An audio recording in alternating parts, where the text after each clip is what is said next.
एक छोटे से शहर में आरव नाम का एक सीधा साधा और मेहनती लड़का रहता था। उसी शहर में अनाया नाम की एक खुश मिजाज लड़की भी रहती थी। दोनों की मुलाकात एक दिन शहर की लाइब्रेरी में हुई।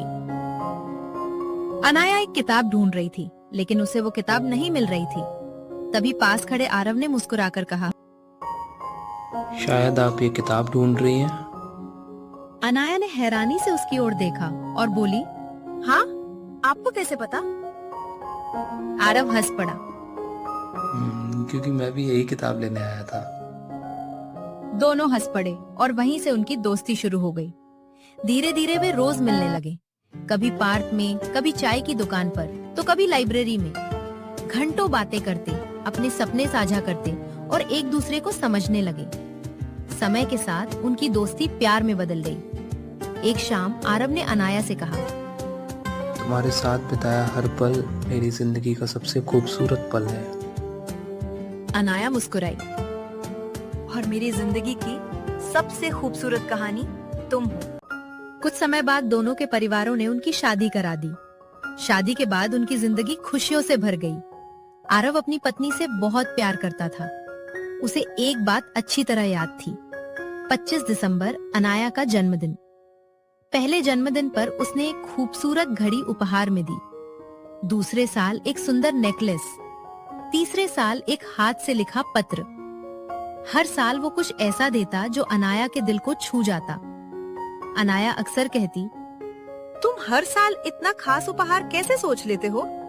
आरव मुस्कुराकर कहता, जब प्यार सच्चा हो तो उपहार अपने आप खास बन जाता है। साल बीतते गए, उनका प्यार पहले से भी ज्यादा गहरा होता गया।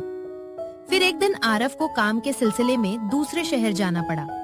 जाने से पहले उसने कहा, चिंता मत करना, मैं दुनिया के चाहे किसी भी कोने में रहूं, तुम्हारे जन्मदिन के तोहफे कभी नहीं रोकेंगे। अनाया हंसकर बोली, ठीक है, मैं इंतजार करूंगी। 25 दिसंबर आया। सुबह दरवाजे की घंटी बजी। बाहर एक कुरियर वाला खड़ा था। उसके हाथ में एक सुंदर पैकेट था। अनाया ने खोला। अंदर एक प्यारा सा म्यूजिक बॉक्स था और एक चिट्ठी।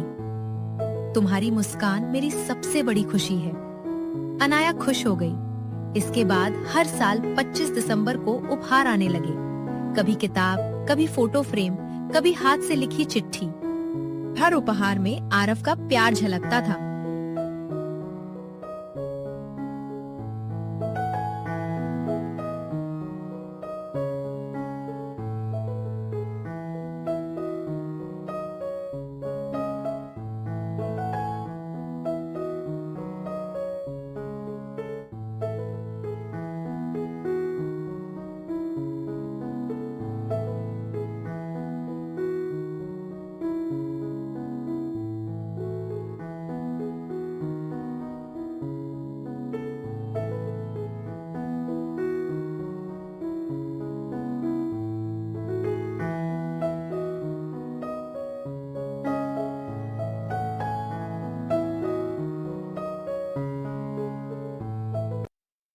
फिर एक साल ऐसा आया जिसने सब कुछ बदल दिया।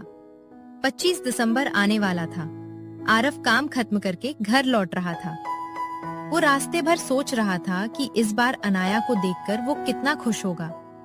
लेकिन किस्मत को कुछ और मंजूर था। रास्ते में उसकी कार का भयानक एक्सीडेंट हो गया।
आरव हमेशा के लिए इस दुनिया को छोड़कर चला गया। जब ये खबर अनाया तक पहुंची तो उसकी दुनिया टूट गई। उसे विश्वास ही नहीं हो रहा था। जिस इंसान के साथ उसने पूरी जिंदगी बिताने का सपना देखा था, वो अब नहीं था।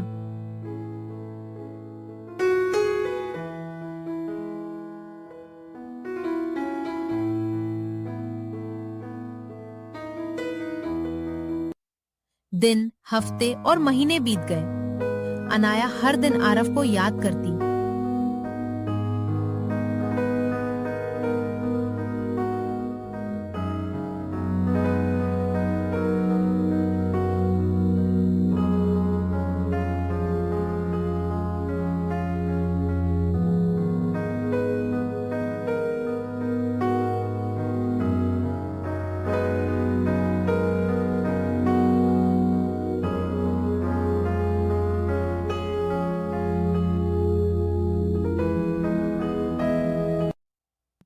फिर एक बार फिर 25 दिसंबर आया। ये उसका पहला जन्मदिन था आरव के बिना। वो उदास बैठी थी। तभी दरवाजे की घंटी बजी। अनाया ने दरवाजा खोला। बाहर फिर एक कुरियर वाला खड़ा था। उसके हाथ में एक पैकेट था। अनाया हैरान रह गई। उसने कांपते हाथों से पैकेट खोला। अंदर एक सुंदर चांदी का पेंडेंट था और एक चिट्ठी जिसमें लिखा था, अगर ये उपहार तुम्हें मिला है तो शायद मैं तुम्हारे पास नहीं हूँ, लेकिन मेरा प्यार हमेशा तुम्हारे साथ रहेगा। ये पढ़कर अनाया फूट फूट कर रोने लगी। उसे समझ नहीं आया कि आरव के जाने के बाद भी ये उपहार कैसे आया। अगले साल फिर 25 दिसंबर आया। फिर एक उपहार आया। उसके अगले साल भी और उसके अगले साल भी। हर साल बिना रुके। हर बार एक नया उपहार और एक नया संदेश। अब अनाया की हैरानी बढ़ने लगी। एक दिन उसने तय किया कि वो पता लगाएगी कि ये उपहार आते कहाँ से हैं। इस बार जब पार्सल आया तो उसने उस पर लिखा पता ध्यान से देखा। अगले दिन वो उसी पते पर पहुंच गई। वो एक पुरानी गिफ्ट शॉप थी। दुकान के मालिक एक बुजुर्ग व्यक्ति थे। अनाया ने पूछा, क्या आप बता सकते हैं कि हर साल मेरे पास ये उपहार कौन भेजता है?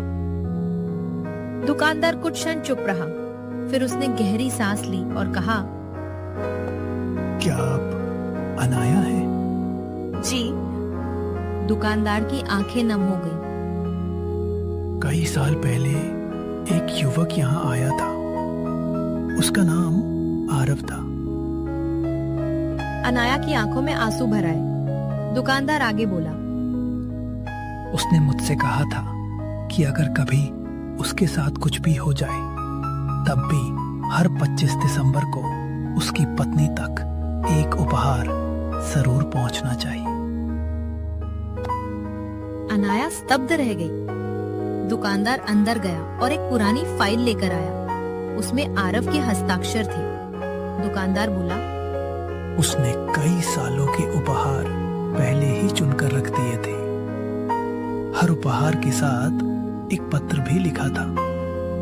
उसने पूरी रकम जमा कर दी थी और कहा था कि चाहे कुछ भी हो, यह सिलसिला नहीं रुकना चाहिए। अब अनाया के आंसू रुक नहीं रहे थे। दुकानदार ने आखिरी लिफाफा उसकी ओर बढ़ाया। ये पत्र उसने खास तौर पर उस दिन के लिए लिखा था जब तुम सच जानने यहाँ आओगे। कांपते हाथों से अनाया ने पत्र खोला। उसमें लिखा था, प्रिय अनाया, अगर तुम यह पत्र पढ़ रही हो तो इसका मतलब है कि तुम सच जान चुकी हो। मैं नहीं जानता कि ज़िंदगी हमें कितने साल साथ रखेगी, लेकिन मैं इतना जानता हूँ कि मेरा प्यार समय से बड़ा है। मैं चाहता था कि हर जन्मदिन पर तुम्हें यह महसूस हो कि मैं तुम्हारे साथ हूँ। अगर मैं कभी इस दुनिया में ना रहूँ, तब भी मेरी याद तुम्हारे चेहरे पर मुस्कान लाए। रोना मत, खुश रहना, क्योंकि तुम्हारी खुशी ही मेरी सबसे बड़ी इच्छा है। हमेशा तुम्हारा आरव। पत्र पढ़कर अनाया भावुक हो गई। उसने आसमान की ओर देखा, मानो आरव कहीं से उसे मुस्कुराकर देख रहा हो। उस दिन के बाद हर 25 दिसंबर उसके लिए सिर्फ जन्मदिन नहीं रहा, वो प्यार की सबसे खूबसूरत याद बन गया। अनाया ने आरव के भेजे हुए सभी उपहार एक खास कमरे में सजा दिए। हर उपहार के साथ एक कहानी जुड़ी थी। हर चिट्ठी में एक एहसास था। साल गुजरते गए, लेकिन एक चीज कभी नहीं बदली, 25 दिसंबर को आने वाला प्यार। अनाया जब भी उन उपहारों को देखती, उसकी आंखें नम हो जाती, लेकिन चेहरे पर मुस्कान भी आ जाती, क्योंकि उसे पता था सच्चा प्यार शरीर के जाने से खत्म नहीं होता, वो यादों में हमेशा जिंदा रहता है।